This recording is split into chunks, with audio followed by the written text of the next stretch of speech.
Boa noite aos amados irmãos, graça e paz. É com muita alegria que nós nos reunimos aqui, mesmo que seja online, para bendizer e para exaltar o santo nome do Senhor. Amém? Gostaria de estar convidando os irmãos para estar meditando em Salmo 133. A excelência do amor fraternal, Salmo 133. Diz assim a palavra do Senhor: ó, quão bom e quão suave é que os irmãos vivam em união, e como um óleo precioso sobre a cabeça, que desce sobre a barba de Arão, e que desce a orla das suas vestes, como o orvalho de Hermon, de Sião, porque ali o Senhor ordena a bênção e a vida para sempre. Esse salmo é bem curtinho, mas traz lições valiosas, que é maravilhoso estar em comunhão com os irmãos, que isso realmente nos enche de alegria. Existem diversas passagens que falam sobre estarmos alegres na presença do Senhor, e uma das coisas que nos traz muito alegria é estar em comunhão com os irmãos, independente de ser online, independente de ser presencialmente. Isso nos traz alegria, estar na presença do Senhor, estar buscando a face do nosso Deus, estar em comunhão e estar em reunião, reunindo, estar no templo, servir ao Senhor com alegria. Servir também traz muita alegria. Então, nesta noite, vamos estar de coração aberto para receber a palavra que vem do alto dos céus para o nosso coração, e não só ficar assistindo, mas sim abrir o nosso coração e adorar o Senhor, porque nós estamos aqui, nós vamos à casa do Senhor para adorá-lo, nós vamos à casa do Senhor para exaltá-lo, nós estamos aqui para servir, nós estamos aqui para que possamos estar em comunhão com os irmãos. Ó, quão bom e quão suave é que os irmãos vivam em união. Amém? Vamos orar? Pai, muito obrigada por este momento, que o Senhor venha usar profundamente, Pai, a vida do pregador desta noite, e que nós possamos, Pai, absorver, Pai, toda a palavra que vem do alto dos céus para o nosso coração. Ensina-nos, Senhor, não somente estar assistindo, mas estar sim, Pai, de coração aberto para te adorar e para te servir, porque é para isso que nós nascemos. Muito obrigada, Senhor, por esse privilégio, por essa oportunidade, e já te agradeço com perdão dos nossos pecados. Em nome de Jesus. Amém.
Irmãos, chegamos ao momento de oração.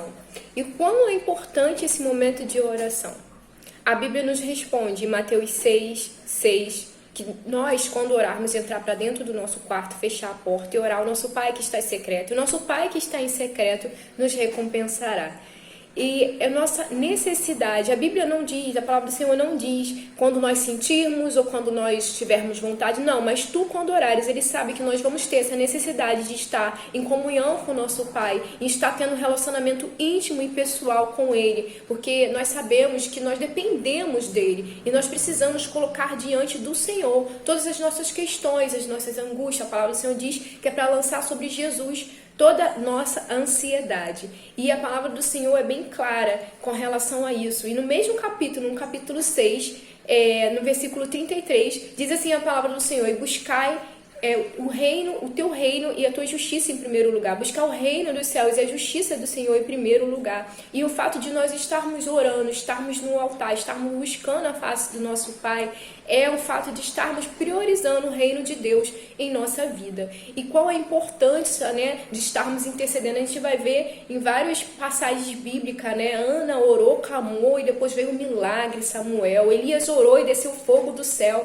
Então a gente vai vendo, né? Neemias orou e se dispôs e foi lá e reconstruiu o muro. Muitas outras passagens falam da importância da oração, a importância de nós nos voltarmos, ter o coração voltado para Deus, porque quando nós oramos, nós conhecemos mais do nosso Pai. Ele também não só ouve as nossas orações, mas Ele responde. E nós não podemos passar a nossa responsabilidade para o outro. Eu não posso passar a responsabilidade de falar com o meu pai, para o meu esposo, para minha mãe. Não, é algo pessoal, é algo nosso. Eu não posso passar essa responsabilidade para o meu pastor, para o meu líder. Não, é algo que a gente tem que realmente priorizar. O dia tem 24 horas, se a gente tirar alguns minutos ou talvez uma hora para falar com o nosso Pai, né, vai fazer toda a diferença na nossa vida espiritual, e nós vamos estar ali tendo a oportunidade também de interceder pela vida daquelas pessoas que às vezes não têm condições de estar orando ao Pai naquele momento. Nós sabemos que tem algumas pessoas que estão carecendo de cura, né? Então a gente tem orado pela vida, vamos continuar orando pela vida do nosso pastor, da irmã dele, da mãezinha dele, da irmã Cláudia, sua filha, também do irmão Paulo Sérgio, né, que está com Covid. Vamos estar orando nesta hora, intercedendo pela vida daqueles que precisam do milagre do Senhor, que precisam que a mão poderosa do Senhor venha sobre eles, né?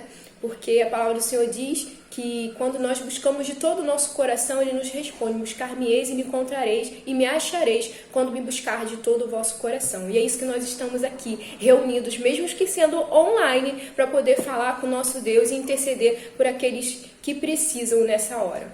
Amém? Oremos. Pai, glorificado, exaltado seja o nome do Senhor. Tu és maravilhoso, Tu és o nosso Pai, Tu és Rei dos Reis, Tu és Senhor dos Senhores, Tu és o Senhor da nossa vida, Senhor. Tu és tudo que nós precisamos, tudo que nós ansiamos, e todas as nossas questões colocamos diante de Ti, Senhor. Assim como todas as nossas perguntas, nós sabemos que a resposta vem de Ti. O Senhor é o Deus que supre a nossa necessidade. Tu és um Deus que age. A Tua palavra diz em Isaías 43:13, agindo Deus, quem impedirá? Senhor, nos ajuda a praticar Mateus 6:6, entrar para o nosso quarto, buscar a Tua face, falar com o nosso Pai que está em secreto. Nosso Pai que está em secreto nos recompensará. Nos ensina, Senhor, a praticar Mateus 6:33, buscar o Teu reino e a Tua justiça em primeiro lugar. Ajuda-nos, Senhor, a ter um coração igual ao Teu. Ajuda-nos, Senhor, a nos importar, a interceder, a ser uma igreja ativa, uma igreja que ora, Senhor, porque nós sabemos, Pai, que nós devemos ter esse relacionamento contigo, e nós não podemos dizer que realmente conhecemos a Ti se nós não buscamos ter um relacionamento com o Senhor.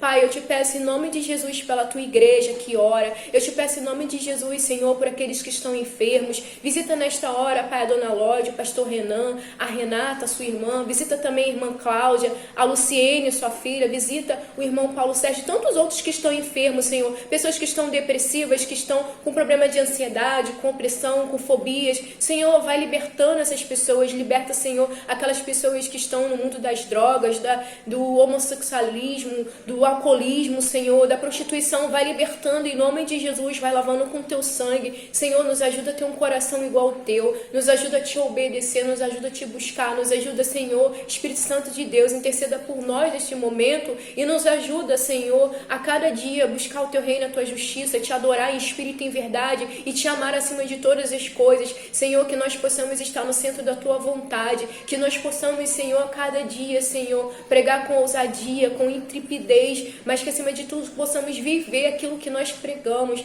Nos ensina, Pai, a ser sinceros diante de ti, porque nós somos falhos, nós somos fracos e pecadores, mas nós cremos no Deus forte, poderoso, perfeito e santo. Pai, em nome de Jesus, nós pedimos neste momento, visita aqueles, Pai, que estão encarcerados, visita, Senhor, toma nas tuas mãos os missionários, os evangelistas, a junta de missões, os pastores, nossa liderança, todos os ministérios ali da IBJI e também de outras igrejas batistas, Senhor, e de outras denominações. Pai, em nome de Jesus, toma a nossa nação, toma os governantes, toma o presidente, tem misericórdia, Senhor, dessa nação, Pai, tem misericórdia da nossa terra que está ferida, vai sarando, Senhor, vai lavando, em nome de Jesus, que o Senhor venha derramar um avivamento sobre nós, que o Senhor venha trazer despertamento, Pai, que possamos ter o coração lavado pelo teu sangue e que possamos a cada dia, Senhor, ter uma mente de Cristo, que possamos a cada dia, Senhor, crer, amar e obedecer, em nome de Jesus, porque nós dependemos de ti, Pai. Toma a nossa casa, toma as nossas crianças, nossos idosos, toma a nossa família, colocamos diante de ti, porque tudo vem de ti e volta para ti, e nós sabemos, Senhor, que tudo é teu. Nos ensina, Pai, a entender, Pai, o princípio da mordomia e que nada nós temos, nós estamos aqui para administrar, mas tudo vem de ti. E nos ensina, Pai, a ter realmente a cada dia amor pela tua palavra, a ser apaixonados pela tua presença, porque nós não queremos, Senhor, somente as bênçãos do Senhor, mas queremos sim aquele que é capaz de fazer todas as coisas. Mais do que bênção de Deus, nós queremos o Deus da bênção. Nos ensina, Senhor, a ser dependente de ti, clareia, Senhor, a nossa mente, tira, Senhor, toda cegueira espiritual, nos ajuda, Senhor, a cada dia, nos coloca, Pai, no centro da tua vontade e nos empurra para o propósito que o Senhor tem para cada um de nós. Assim eu te peço, com perdão dos nossos pecados, e já te agradecendo por tudo que o Senhor fez, faz e fará. Tu és grandioso, tu és maravilhoso, e nós te amamos e te adoramos. Em nome de Jesus. Amém e amém. Graças a Deus. Hoje eu quero ler com você um texto que está no livro de Ruth, capítulo 4, versículos 9 e 10. Neste texto nós temos uma promessa de casamento feita por um homem chamado Boaz a uma jovem viúva chamada Ruth. Diz assim o texto: Boaz disse às autoridades e a todo o povo: Hoje vocês são testemunhas de que eu comprei de Noemi tudo que era de Elimeleque e de Quilion e de Malom. Também casarei com Ruth, a moabita, viúva de Malom, para que a propriedade continue com a família do falecido. Assim, o nome de Malom será sempre lembrado no meio deste povo e na sua cidade natal. Hoje vocês são testemunhas disso. Esta é uma promessa de casamento feita por um homem chamado Boaz a uma jovem viúva chamada Ruth. E para quem não sabe, Boaz e Ruth, após se casarem, tiveram filhos e acabaram se tornando também os avós de Davi, que se tornou rei de Israel, o homem segundo o coração de Deus. Essa história posterior ao casamento deles não é contada aqui no livro de Ruth, mas eu quero hoje abordar com você alguns ensinamentos que esse livro de Ruth traz para a gente. O livro de Ruth, ele traz assim a história pregressa desta moça, desta jovem moça chamada Ruth, e essa história, ela começa não com a história deles, mas com a história de um outro casal chamado Elimeleque e Noemi. Elimeleque era casado com Noemi e eles tiveram então 2 filhos, Malom e Quilion. Eles eram habitantes ali da região de Belém, que posteriormente também seria a cidade onde nasceria o rei Davi, Jesus também nasceria em Belém, Mas na época em que o Emelec e Noemi eram casados, eles viviam ali na época dos juízes, uma época anterior à monarquia em Israel, e a terra de Belém, aquela região, passava por uma grande crise, passava assim, por um período de muita fome, e eles então decidiram sair da cidade para buscar sustento para os seus filhos. Eles foram morar então na região de Moabe. Mas quando eles chegaram em Moabe, uma tragédia acontece na família. O Emelec morre e deixa então a Noemi viúva. E para piorar a situação, os dois filhos do Emelec e da Noemi, que eram recém-casados, também acabam morrendo. E ficam viúvas em terra estrangeira, na terra dos Moabitas, não somente a Noemi, mas também as suas duas noras, que uma se chamava Orfa e a outra se chamava Ruth. Então nós temos aqui 3 viúvas em terra estrangeira. A Noemi, então, a sogra, né, das duas noras, ela tem a ideia de convidar, então, as suas duas noras a voltarem para suas famílias, para que pudessem, então, constituir novas famílias, né? Ela até argumenta com as suas noras, dizendo, olha, eu estou muito velha, vocês não precisam ficar comigo, vocês podem voltar para suas casas, e as duas, num primeiro momento, se recusam a voltar para suas famílias e tentam ali acompanhar a sogra Noemi.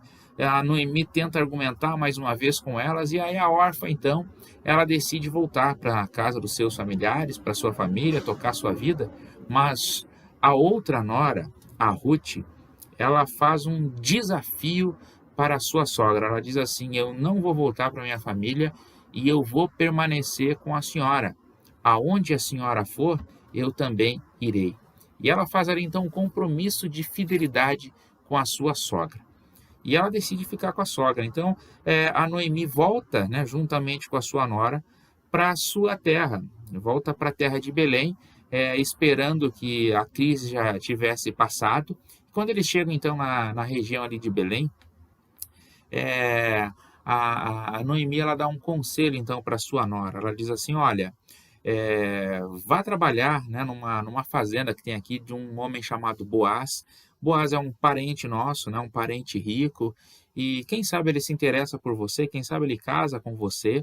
Então a Ruth foi lá trabalhar colher milho, né, ali na fazenda do Boaz, mas não acontece nada, e a sogra então tem uma nova ideia, né? Ela diz assim, olha, você precisa ser mais assertiva, ser um pouquinho mais ousada, né? Hoje à noite eu sei que o Boaz, ele vai debulhar cevada, então eu recomendo a você que tome banho, vista o seu melhor vestido, coloque o seu melhor perfume, né? E vá se encontrar com o Boaz, quem sabe ele se interessa por você. Então isso acontece. Então a Ruth, ela fica aguardando, né, a noite chegar, ela vê ali o Boaz bebendo, comendo, até então que ele decide dormir perto de um monte de cevada, e ela então vai se deitar aos pés do Boaz, né? E o Boaz acorda assim no meio da noite, todo assustado, né? Perguntando o que está acontecendo, quem que é você, né? E ela diz, olha, eu estou aqui, eu sou uma parente próxima sua, né? E acaba não acontecendo nada, né? Mas o Boaz, que era um homem muito correto, né? Poderia até tirar proveito da situação. Ele diz assim, ó, peraí, eu sei que você é viúva, né? Eu sei que você pode se casar com outra pessoa. Na lei da época, o costume local era que o parente mais próximo pudesse então casar com a viúva.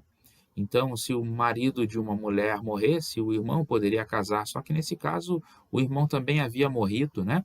E o Boaz ali então entende a situação, mas ele se lembra que existe um outro parente que é mais próximo do que ele, né? E ele então diz assim para Ruth, olha, eu vou conversar com um parente mais próximo seu, né? Vou conversar com ele, na intenção assim de verificar se ele vai casar com você ou não, e se ele não casar com você, eu prometo que vou casar com você. Então isso de fato acontece, né? O Boaz então vai conversar com um parente próximo da Ruth, né? E ele vai na praça, fica lá esperando o parente mais próximo chegar. Quando o parente chega, ele fala, olha, nós temos aqui a Ruth, né? Uma moça que é próxima a você, e eu quero saber se você vai casar com ela ou não vai casar com ela, né? E o rapaz então diz, não, eu não vou casar com ela, né? E o Boaz diz, então se você não vai casar com ela, eu quero casar com ela. E naquele momento ali acontece então um pacto entre o Boaz e aquele parente da Ruth, né? O parente próximo, então, ele tira a sandália dos seus pés, dá na mão do Boaz. Naquela época, tirar a sandália dos pés e dar na mão do outro era como se você tivesse estivesse fazendo assim um compromisso com aquela pessoa. E ele faz então um compromisso com Boaz de que não casaria com a Ruth. E então o Boaz, dessa vez, então com este acordo na mão, ele vai então conversar com Ruth e faz esta promessa que está nestes 2 versículos que nós lemos, né? Ele diz assim: hoje eu casarei com Ruth, a moabita, viúva de Malom, para que a propriedade continue com a família do falecido. E para resumir assim toda a história, o Boaz se casa com a Ruth, eles têm um filho chamado Obed, né? O menino cresce, também tem a sua família. Depois esse menino vai ter um filho também chamado Jessé. O Jessé também tem a sua família, constitui sua família e tem os seus filhos, e um deles se chamaria Davi. Por isso que Davi, ele é neto deste casal aqui, de Boaz e de Ruth. Eles se tornam então, na verdade, bisavós, né? Eles não são avós do Davi, eles são bisavós daquele que se tornaria o rei Davi. Então essa história é uma história assim, bastante interessante. Quando eu leio o livro de Ruth, eu retiro para mim pelo menos 2 lições. A primeira é a lição da fidelidade, a lição do compromisso. Nós vivemos em um mundo onde as pessoas elas não valorizam, pelo menos boa parte da sociedade, não valoriza muito os seus compromissos de longo prazo. As pessoas não têm amigos de longo prazo, elas não fazem alianças de longo prazo, os relacionamentos não são de longo prazo. Aqui nós vemos uma aliança de longo prazo, em primeiro lugar a aliança de Ruth, que é uma jovem viúva, mas que também não quer abandonar a sua sogra, que também está viúva. Então nós temos ali um compromisso, uma aliança feita entre uma nora e uma sogra, né? A nora poderia ter tomado o seu rumo, seguido a sua vida, mas ela decide acompanhar a sua sogra. Um outro exemplo de fidelidade que nós temos aqui é do próprio Boaz, um homem rico, mas um homem temente ao Senhor, que ele vê a possibilidade de se casar com uma jovem viúva, mas ele é fiel também às leis locais, é fiel também aos familiares daquela viúva. Ele se lembra que antes dele tem prioridade um outro rapaz, que é um parente mais próximo, que poderia se casar com ela. Ele vai lá conversar com o rapaz primeiro, né, para que ele possa então estabelecer esta aliança. Então, quando eu li essa história de Ruth, uma história assim tão interessante, né, cheia de experiências difíceis, mas cheia de ensinamentos para a nossa vida, eu aprendo em primeiro lugar a lição da fidelidade. Em primeiro lugar, a fidelidade de Ruth para com a sua sogra, depois também de Boaz para com os seus familiares. Mas eu também aprendo aqui a lição da honra, porque Deus honra aqueles que são fiéis a Ele. Guarde isso no seu coração. Deus honra aqueles que são fiéis a Ele. Aqueles que estabelecem alianças não somente com Deus, mas também com as pessoas. E por conta da fidelidade de Ruth e de Boaz, eles se casaram. E Deus deu a eles o privilégio de serem pais de um menino chamado Obed, que por sua vez foi pai de um outro menino chamado Jessé, que por sua vez também foi pai de um outro menino chamado Davi, que se tornou rei em Israel e é chamado na Bíblia de o homem segundo o coração de Deus. Deus honra quem é fiel a Ele. Por conta da fidelidade de Ruth e de Boaz, eles entraram para a história da humanidade, se tornando ali bisavós de Davi, o rei de Israel, e deixando um legado incalculável para toda a humanidade. O meu desafio para você no dia de hoje é que você seja fiel a Deus, seja fiel às pessoas que estão à sua volta, estabeleça alianças e procure cumprir as suas alianças, tendo a certeza de que o nosso Deus honra aqueles que são fiéis a Ele. Que Deus abençoe a sua vida. Até mais. Então, irmãos, chegamos ao fim de mais um culto de oração. Eu creio que a palavra do Senhor veio, floresceu e frutificou dentro do nosso coração. Amém? Então estamos aqui realmente com o coração aberto, com o coração grato de saber, nós estamos alegres de saber que Jesus está aqui, Jesus está conosco, Ele não nos desampara nunca. A palavra do Senhor diz em Mateus 28:20 que eis que estou convosco todos os dias até a consumação do século. Ele está sempre conosco, Ele cuida de nós, Ele é o nosso Pai. Ele é aquele que nos abraça no momento de angústia. A palavra do Senhor vai dizer em Salmos, que o Senhor é o socorro bem presente na angústia. Ele é o Deus que nos sustenta no dia mau. Então, que nós possamos ter o coração totalmente alegre. Nós estamos alegres porque até aqui o Senhor nos ajudou, até aqui o Senhor nos sustentou. Ele é o nosso sustento, Ele é o nosso alimento, Ele é o nosso melhor amigo, Ele é o amado da nossa alma. Que Deus abençoe a todos, que todos tenham um excelente final de quarta-feira, um excelente início de quinta-feira e um abençoado e maravilhoso final de semana na presença do nosso Pai Celestial. Amém? Que Deus abençoe e vamos orar? Pai, muito obrigada por este culto, muito obrigada, Senhor, pela Tua santa presença, muito obrigada, Senhor, porque nós sabemos que é o Senhor que é o nosso ajudador, o Senhor que nos sustenta, é o Senhor que tem nos guardado, que tem cuidado de nós, cuidado da nossa família e que cuida de cada detalhe das nossas vidas. Obrigada por tudo, Senhor, estamos aqui com o coração ardente, Senhor, da Tua presença e também muito grato por tudo que o Senhor tem feito, Pai, em nossas vidas. Muito obrigada por tudo. Em nome de Jesus. Amém e amém.